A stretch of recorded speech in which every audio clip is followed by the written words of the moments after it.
حضرت محمد صلی اللہ علیہ وآلہ وسلم سے بھی بہت محبت ہے۔ آپ کو بھی بتایا ہوگا اس نے کہ وہ آپ سے محبت کیوں کرتی تھی، مگر آپ سے مل کر اور آپ کو جان کر مجھے بہت مایوسی ہوئی۔ آپ نعت بہت اچھی پڑھتے ہوں گے، مگر جہاں تک حضرت محمد صلی اللہ علیہ وآلہ وسلم سے محبت کا تعلق ہے، میں نہیں سمجھتا وہ آپ کو ہے۔ میں خود کوئی بہت اچھا آدمی نہیں ہوں اور محبت کے بارے میں زیادہ بات نہیں کر سکتا، خاص طور پر اللہ اور حضرت محمد صلی اللہ علیہ وآلہ وسلم سے محبت کے بارے میں۔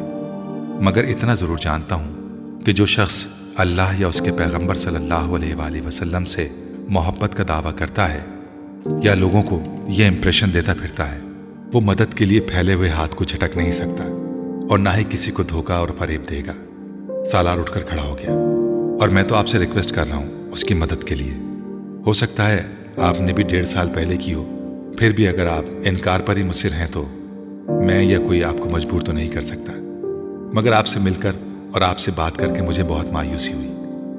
اس نے الوداعی مصافحے کے لیے جلال کی طرف ہاتھ بڑھایا۔ جلال نے اپنا ہاتھ نہیں بڑھایا، وہ تنفر بھرے انداز میں ماتھے پر بل لیے اسے دیکھتا رہا۔ خدا حافظ۔ سالار نے اپنا ہاتھ پیچھے کر لیا۔